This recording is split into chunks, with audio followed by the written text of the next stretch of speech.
So, hi there dear friends, how you doing there? This is Lost Lyric File 46 maybe. Second one of the day, 28th of June, I think, might be the 27th. It's a Wednesday, 2023. The first one this morning did not go well because my disease, the mouse disease, that one would work. And I've got a little bit of mouth movement back now and I wanted to try again. There's workmen out the front taking the tyres off the neighbour's roof, and yeah, these extremely powerful jets are flying away in the background now. But I don't have time to come back to these, so this is this the right one? Yeah, it is. So this is coming from the one that I found yesterday, and this might very well be my favourite rediscovery of all the Lost Lyric files. I'm so sorry, the clip up there that shows me where to look to make eye contact with you guys has tilted its way down, so my eyes tend to veer off towards the viewfinder, which is very narcissistic since the only thing the viewfinder is me. Although of course I always have pictures of my children behind me so that I feel I'm talking to them, because that's who I make these videos for. And so I'm sure you'll forgive me. Might be my these aren't technically lost lyrics, they are mislaid. What they are is lost original handwritten lyrics. So they're mislaid. Most of these works here appear in my poetry, lyric anthology and prose books. But for me to find the original handwritten lyrics, I tried to slide past the fact that you can hear, I might as well just tell you in front. Okay, the disease is really spreading rapidly now, guys, and it's very difficult for me to talk one sentence. I'm so sorry. Damn disease. But to find the original handwritten lyrics to the Fair Angel of Sherborne. There are some new ones here, which I've covered before, Obsessional Love.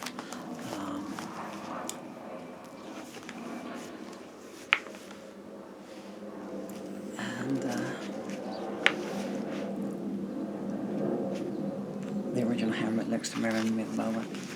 I won't say these are the songs on which my reputation was built, but it's nice to have them. I even found the original handwritten lyrics to End Move. But anyway, here are some lyrics that are lost. And we're in 1999 here, we're still in June 1999. I don't know what I was doing here, I don't know who. What's this? I don't know where I got these from, but anyway, so. Doesn't have a chorus. Oh my goodness me. Okay, this is... No, I'm not doing that one there. I don't have too many ones where I have been humorously unkind, shall we say. But what you find funny when there's you in the band, and you know, then you're 20, what would I have been then? 28, I guess, in 1999. Well, I'd just gone past my birthday, so I just turned 28. Not so funny now. This one is called Still Missing You, and these are lost lyrics. That's coming up now. And I'm so sorry they are falling all over the place. I can't keep my legs to... If you... Well, it's best you don't know what I'm going through trying to make these, but it's not pleasant. Trying to keep a smile on for you guys. Not easy. Come on, eyes. Right, Still Missing You. You've been gone for a little while now. I've tried to get over it, but I don't know how. A piece of me is dying day by day. I can't forget the fact that I let you slip away. Still missing you. I sit waiting for the phone to ring. I've got memories, but they don't mean a thing. What is there that's worth saying? I don't know. You walked away with my life. Why did I let you go? Still missing you. You left because your heart was not content. Do you know what it did to me when you went? I fell apart inside. I cried, I prayed. But what good did it do me? You never stayed. Still missing you. I walk the empty streets of existence. I've tried to fight it, but I've got no resistance. Anytime you want me, I will be here. While I'm waiting for that day, I'll shed another tear. Still missing you. That was written at 19:39 p.m. on the 21st of June 1999 in bed. After this morning's, so I need to, well, I read what I thought was the lyric, and then I go on to the next one, and the next one turned to be page 3, which I'd just written a couple of hours later after I'd woken up. So I'm looking ahead now, so, right. And all these are completely lost lyrics. I have no knowledge of these whatsoever. And what is kind of strange is these are written at 20 of June, this one here, 20th of June 1999. So with the file that I read this morning, which was the 6th of June, the point being these are June 1999 material.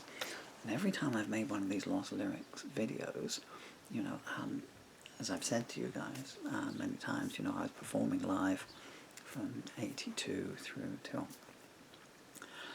the early 80s, through, and I was performing and writing through to 83 or 84, and then I settled down with a lovely lady, hi Susan, and Love and Apologies, and then, well, I say settled down, I mean I tried to settle down, but you know, I've been homeless since I was 15, okay, which was 76, you know, what did I know about routine, you know?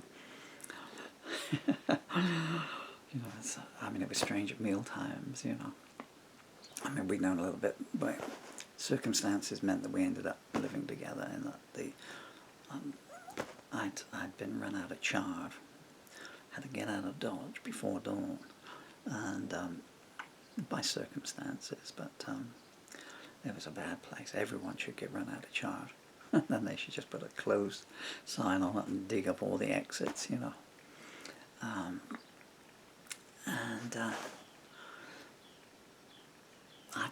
I found this place in the paper, Transport Cafe. Anyone remember the frying pan on the A303? What a notorious dive that was, huh? Man, that had a turnover of staff like a lemming factory. And Susan was working there, and she was in a bad relationship, and we kind of got together. But then some Canadian guy whose name was, it was Mike Death, but it's Death, you know, his surname was D-E, A-T-H, so, you know, and he almost lived up to his name. And Susan and I were in bed one night, and we heard this. I mean, it was an awful job, absolutely terrible. Employment rights, human rights, just forget it, man, you know. And they were, I'm not sure if there was a minimum wage at that point. You're talking 83, late 83 now. Bowie was all over the radio with Let's Dance, you know. And everyone would say, every time it got introduced, and said, with a video made entirely on location in Australia, because we all loved David and no one wanted to say the song's not very good. So then said this, and here's a song, the video was made, look at this fantastic video, you know. It's like Bob Dylan said, you make a record these days, this is around Infidels, and everyone says, have you seen the video? Listen to the music, you know. And we're going to knock on the door. Jenny, wasn't it? Hi Jenny, from Ilminster. And Jenny, by the way, it was very strange, small world. And I knew Jenny from when I was homeless in Ilminster in 79 and 80. And then many years later, well, a few years later, I'd gone for the interview at this job, turned up all naive and everything. I'd got up, hitched a lift, because it was maybe, I don't know, 30 miles away, I guess. And you know, the entrance exam was, can you spell your name? Yeah, okay, you start immediately. Okay. Well, I only had one set of clothes, you know, but I didn't have any socks. So I had to try and find somewhere. And I had to walk down into the village the next morning to buy a pair of socks at this old store that had been untouched since about 1920. And the guy who ran it as well had been untouched since about 1920. A great character, but it's one of those stores where you went in and you could smell 50-year-old wood and polished and everything, you know, not this formica and plastic and everything, what you would call a real shop, you know. And you couldn't see anything because the lights were real lights, you know, and not these strip lights and everything. And I said, this is a long shot, I said, but do you by any chance sell socks? I do have a pair, he said. I mean, this guy had to be about 400 years old. God bless him, he'd had a stroke, and he was on a walking stick. He was very active, and his brain was there and everything. But I mean, he was a very wealthy man as well. I think he kind of got a little bit taken advantage. Well, I know he got taken advantage of because I know the SOB that bought his store out from under him, forced him, almost coerced him, shall we say. But I was in this store, you know, and I was like, what the, you know, and everything is in drawers, wooden drawers and everything, you know.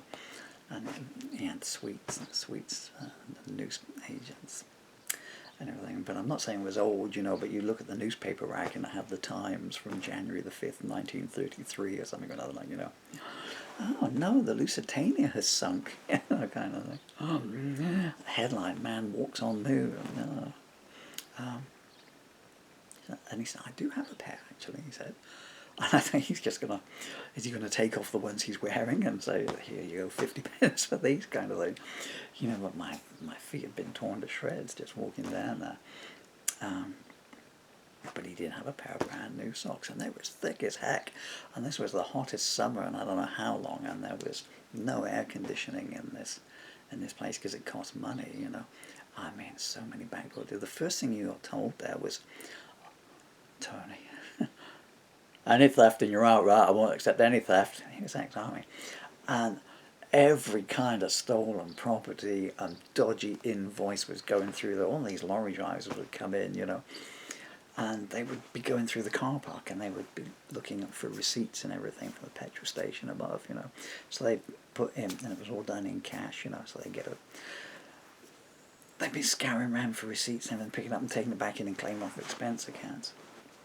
Don't try this at home, folks. I mean, Big Brother has come in and taken a lot of that theft out of the way. But however far up the chain you went, you know, someone, you know, so the guy had his hand in the till and was stealing 50 pence, you know, and above him was the floor supervisor who was eating the sandwiches and claimed they'd been stolen. So he was eating £3 sandwich, and the guy above him was the guy in charge of the warehouse, like, you know, and they never delivered that box of fish sticks, and the guy above him, you know, had all these microwaves. First time I ever saw a microwave oven was being taken off the back of a lorry and being put into the storeroom. What was that other guy's name? No, I can't remember his name. I can see it's for Ian, I think his name was. Leave it there for 6 months, Ian, until he had died out. Strange, and paradoxically, Sue's boyfriend then, who was an animal, but he'd stolen a lorry driver left his wallet behind, and he'd stolen it. And so they'd called the police on him. And I mean, I'd only been there a day, and it was just like, you know, a shop full of stolen goods and everything, you know. And you're doing the staff guy. But yeah, they arrested him and they took him away. And the next we heard of him, then Sue and I kind of got together, was he was in the newspaper, and he got a tin or something or another. I swear this is true. He got a tin and he got like a piece of paper or something and wrapped it around it, and he was just going round Yeovil, knocking on doors and saying, I'm collecting for, deaf aardvarks or something or another, or children who can't pronounce the letter Q or something or another, just knocking on people's doors, and someone had, shopped him or something or another, so he got done for raising money under false charitable pretences. I myself in the last 6 months have dealt with the domestic abuse charity, 2 children's charities, and the Red Cross, all of whom have let me down, or have let some children down, to the extreme extent. So again, the guy who's stealing a little bit, or defrauding a little bit, goes to jail. But charities that take £110 million in donations and only spend £100 million of it, and that say, no, we're not going to help you because that's already been reported 2 years ago. So anyway, so he got carried away, and Sue and I were in bed one night and we had this knock on the door, and Jenny, oh yes, I was telling you about Jenny. So I passed the interview and everything, and they said, well, you go on down, you'll be moving into, what they did was they had a building off-site, and it was for lorry drivers, and they could hire a bed for the night and everything. And they let the staff sleep in there, so you never knew what bed you were going to be sleeping in from one night to the next. And man, covered in, bed bugs, the itching, you just woke up. I mean, you wake up at 1 o'clock in the morning, your blanket was like this, like it had been levitated, all the bed bugs were moving across, to a warmer corner of the room. And so you got paid nothing, you got paid £13 a week, and but you got your food and accommodation free. Well, I mean, the food, who would eat it and everything, you're allowed 5 items. You're allowed 5 items, but only one of them was a main item, so you can have, I don't know, like a chip steak, and you can have a portion of chips, but you can have a tomato. And stuff. Oh, there you go, that's one of your items there, substantial, that, a tomato. Yeah, that'll keep us going, But we were all the dregs of society, all of us that were working there. And it was just like I'd seen so many other places as well. The runaways and everything that would come in and work in there temporarily, or people had fallen out with their parents and they'd seen this, or they'd just seen job with accommodation, fantastic prospects, and stuff, and so they moved in there. It came harder to them. I've noticed that all the way through my life. I've told this story before of when I joined the army, in the first week I was in the army. There are all these huge guys and everything, and they'd be in the bathroom and you'd hear them sobbing their eyes out, because everything, they're a great big hard man, but they'd have everything done for them all their lives. So they were a nice big hard man at school, picking on the young guys and everything, so they might have been the big bully wherever they came from, I mean, Blatch, where did he come from? Bridgewater, I think. And I don't even want to mention their names, but some nasty people. But when they got in there, and they were nothing, their reputation meant nothing, absolutely nothing, because they might beat a weak guy up in the school playground, for his pocket money. But if they mouthed off here, they get a rifle butt in their mouth. All the guys and stuff, and then they really knew about bullying and everything. It's to toughen you up, they'd say. Well, of course, I've been homeless. Well, I mean, I've been homeless in many ways since I was like 9, even though I was living with one of my genetic matrices at that point, but I've been fending for myself and looking after those 2 clowns as well all the time. And I've been homeless for like 6 months before I actually got in the army. So you hear all these big men in the bathroom sobbing their eyes out, because they were a big man at school, but then they'd go home and Mummy would put their dinner down for them and everything, and they'd have supper before they went to bed and everything. And they'd get up and the toast would be there and everything, and off you go, Johnny, we'll give you a lift to school and everything. Well, I had a 4.5-mile walk to school from where I lived. I went back once and I measured it, man. And And some days, I mean, you know, I would get told, come home at dinner time and put the washing in. Come home at dinner time. That was a 9-mile walk, and I had the school dinner break to walk all the way from Hollywood Comprehensive all the way the other side of Chard to 153 Henson Park, Chard. Put the washing in, you know, one of those things, and put that hose over the thing, and then I had to hoof it back to school and then walk home again. And now my legs have gone. When I need my legs, this is the cruelest thing of all about this disease. I make fortunes for people, and I obviously did a lot of stuff. And then I have children, and I had 1 year with Dylan. And just when everything should have been coming, and then this disease got in, and I started to lose the use of my legs. My daughter Emily has never known me to be healthy. I was healthy enough because I was a massive muscle, and it took the disease a long time to kill it out, but it got into my lungs first, or the diaphragm first, and because no one knew it, you know. Asthma and anxiety, they said. I mean, they've diagnosed me with everything apart from what I actually had, and as soon as it came out, what happened, the NHS stripped me off. So I was talking to the police yesterday, and the lady said, well, are you getting the care you need at home? I said, never mind me, I want to talk about these 2 children who are in dangerous circumstances. Yes, but, you know, if you can't... And I said, well, I'm waiting for care. I said, I've been waiting for my daily care to start for 16 months now. She said, well, someone needs... I said, can you just forget it? You know, just... Where was I going with this? Oh, yeah, so... And then everyone said to me, so going back 15 minutes. And so I got the job. One guy there, actually, he knew me. He'd seen me playing guitar somewhere. It's a very small world. And yet I never met Elvis. Never met Elvis. Well, maybe soon. And I said, I know you from something. He said, yeah. He said, you played guitar, didn't you? I said, yeah, I used to. I said, yeah. He said, I saw you at the Victoria. Oh, yeah, okay. And I said, what's this place like that? And he said, oh, it's okay. Oh, don't come. It's all right. Just keep your nose clean.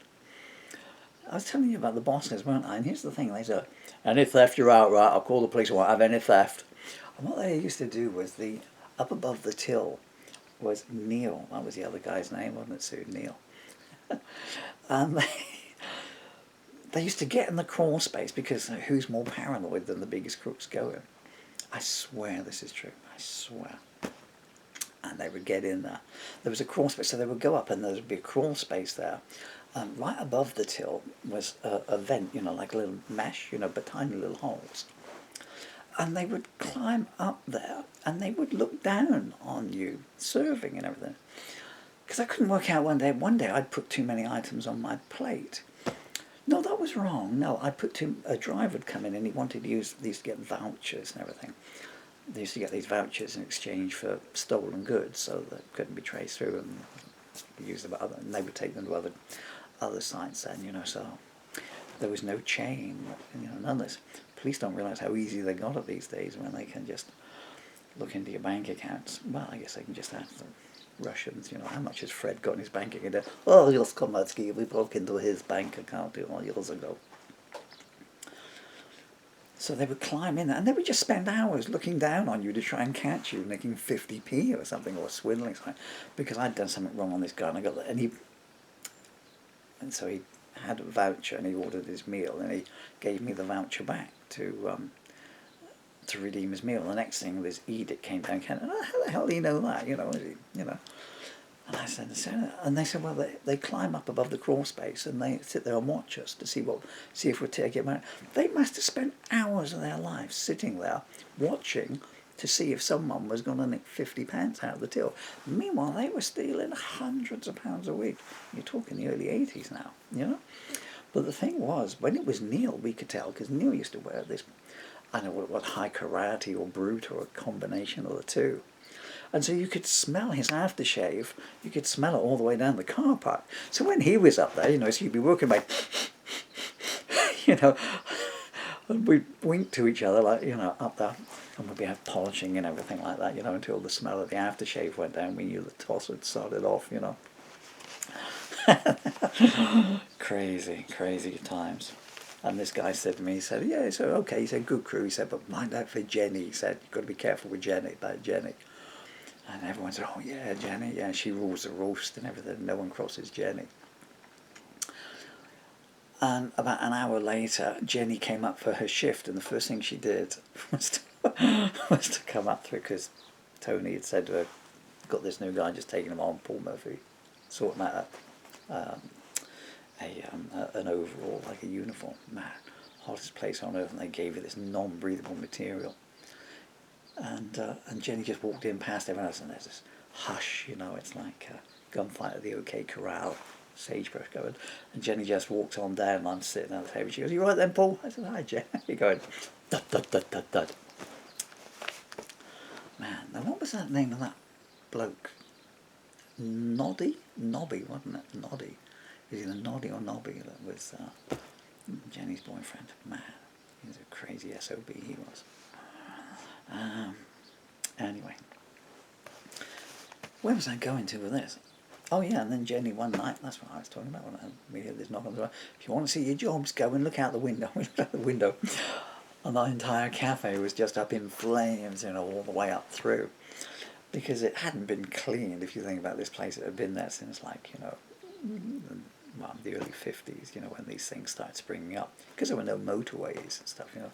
Even then it was just a dual carriageway, so this was one of the ones. So there were only 3 stopping points, I think. If you came from London, you had Fleet Services, you had our place, and then you had another one down that was, I can't remember the name of the place now.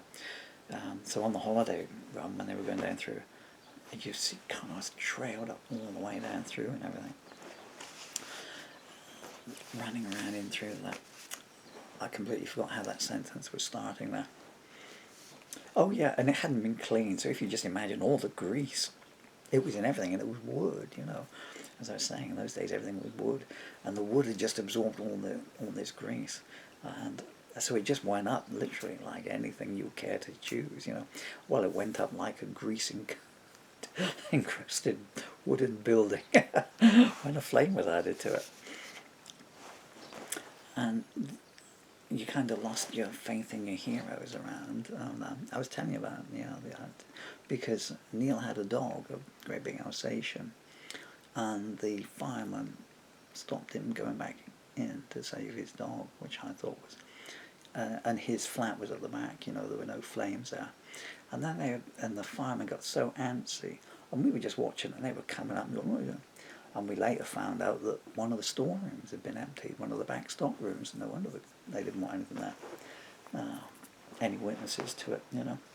Always nice to have a little perk of the overtime, wasn't it? Anyway, so as I was saying, I could adapt quite well to that, because wherever I went, whatever the conditions were, I had it a lot harsher and a whole lot younger than these people. So, shall we get on with this? Where were we to here? I'm not entirely sure if I've done this one. Okay, I'm going to call this one Someday I'll Even Up the Score. Seems appropriate, really, doesn't it? I don't know where I'm going to go from here. Everything's gone from bad to worse, and it's the next step I most fear. The grand dream is over. Did it exist at all? I miss those days so much. Maybe it's better that I fall.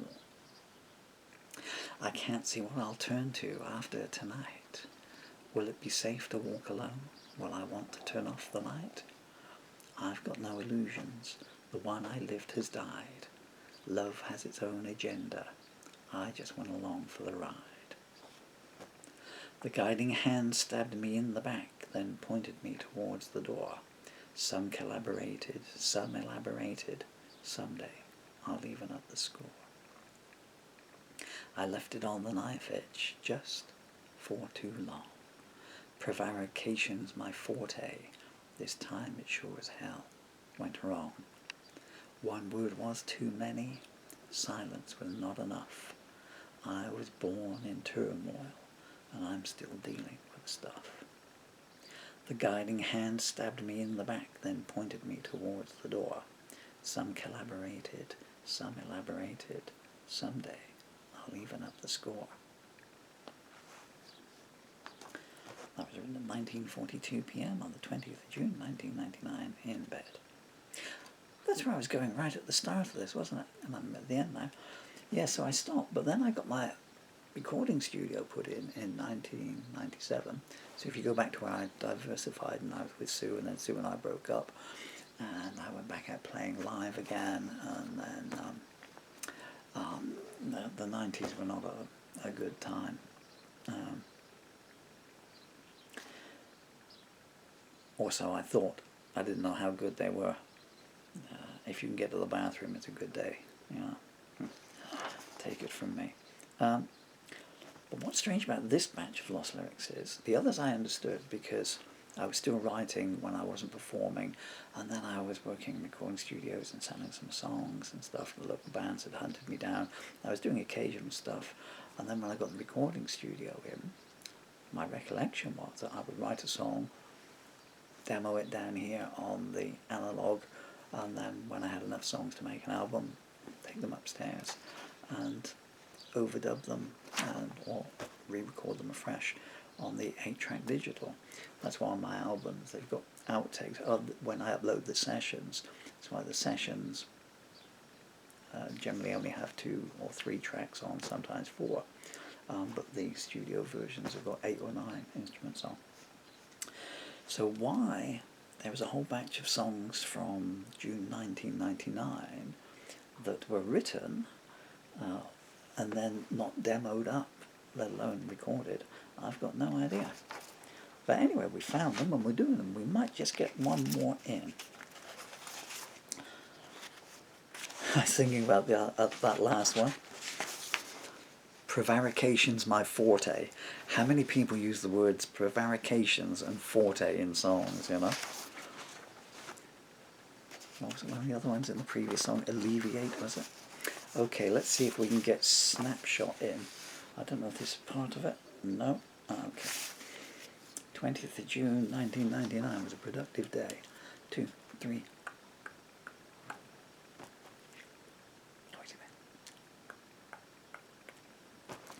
Judy's down on her luck, trying to make a few bucks. She says, man, life sucks.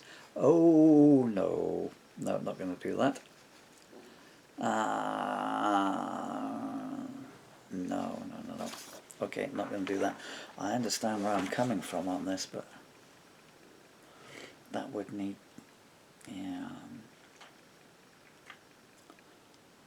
Yeah, that is one of my Lou Reed songs. And... it's pretty graphic. Yeah. Have I got time to finish off on something else? Okay, so that's part 2 of that. Oh my stars!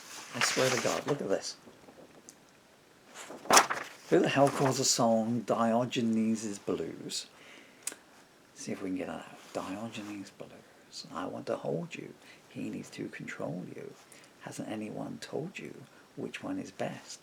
He looks right through you while I see the real you, but when I try to tell you, you protest. He thinks he owns you, and you know that won't do. Please see no one condones you.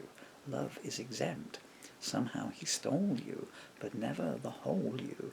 Now all he desires from you is contempt. Deserves from you, sorry. Mistrust and lies, you don't need them, let alone all the rest. You owe yourself freedom, dun dun dun, nothing less. He needs to beat you, but I compete with you. He has to defeat you. Why would I try? And he neglects you. All he expects from you shows his disrespect for you. Don't comply. Mistrust and lies, you won't need them, let alone all the rest. You owe yourself freedom, nothing less. Quick poetic point, if we've got time, when it says he needs to beat you, but I compete with you. That is a reference to the Friends episode, Monica Geller, about which lady, the lady or the man, she says, 6 months together, not once did I win. She's talking about the I win guy, and that whoever has the first pleasurable moment says I win, and so that's a reference there. So it's not beat as in fist in face, it is the first one to the climactic denouement. You've been very kind and generous with your time. I love and respect. every last one of you.